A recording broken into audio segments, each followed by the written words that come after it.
There are 5 things that act as blockers for this kalima, La ilaha illallah.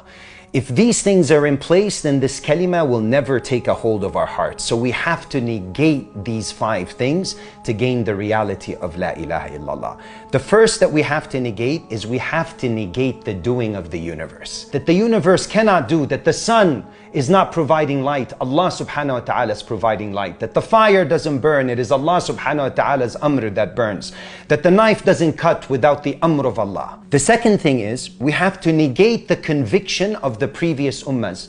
In the previous ummahs, some of them had conviction on money, like Qarun. Some of them had yaqeen on power, like Fir'aun. Some had yaqeen on their own strength, like Ad. Some of them had yaqeen on business, like Qawm Shu'aib. So we negate all these previous, the yaqeen of these previous ummahs, because Allah sent them prophets to tell them your success is in La ilaha illallah. Thirdly, we have to negate the beloved 8. Allah mentions 8 things. He mentions قُلْ إِن كَانَ آبَاؤُكُمْ, your fathers, وَأَبْنَاؤُكُمْ, and your children, وَإِخْوَانُكُمْ, and your brethren, وَأَزْوَاجُكُمْ, and your families, وَعَشِيرَتُكُمْ, and your tribes, وَأَمْوَالٌ اقْتَرَفْتُمُوهَا, and money that you've saved up, وَتِجَارَةٌ تَخْشَوْنَ كَسَادَهَا, or businesses that you fear will perish, وَمَسَاكِنُ تَرْضَوْنَهَا, and homes that you're comfortable in. If any of these 8 things are more beloved to you than the following 3, أَحَبَّ إِلَيْكُمْ مِنَ اللَّهِ وَرَسُولِهِ وَجِهَادٍ فِي سَبِيلِهِ,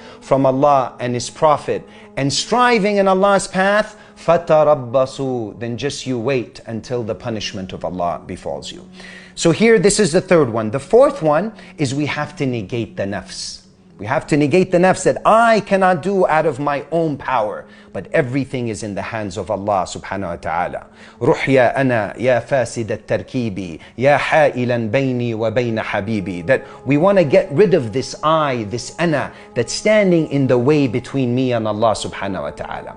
And finally, we have to negate the things that are very close to the heart, that we deal with on a daily basis, like food, water, sleep, medicine, and money. Let's take sleep, for example. Most people, what they tell you, if I get like 4 or 5 hours of sleep a night, I'm good. Because their yaqeen is that sleep is what provides them with rest. But in reality, sometimes you get very little sleep and you feel rested. And sometimes you can sleep all day and you feel tired. Because rest is in the amr of Allah. If He wishes, you could sleep and feel rested, or you could sleep all day and not feel rested. So until we negate these 5 things, the kalima of Tawheed will never take a firm hold on our hearts. So if we negate these 5 things, we benefit in 4 ways. First of all, Allah subhanahu wa ta'ala removes the yaqeen, the conviction of these things from our hearts. Secondly, we get out of worshipping it. Thirdly, Allah subhanahu wa ta'ala protects us from it. And lastly, Allah subhanahu wa ta'ala makes these things subservient to us, subjected to us. And finally, Allah subhanahu wa ta'ala subjugates these things to us. He makes them subservient to us.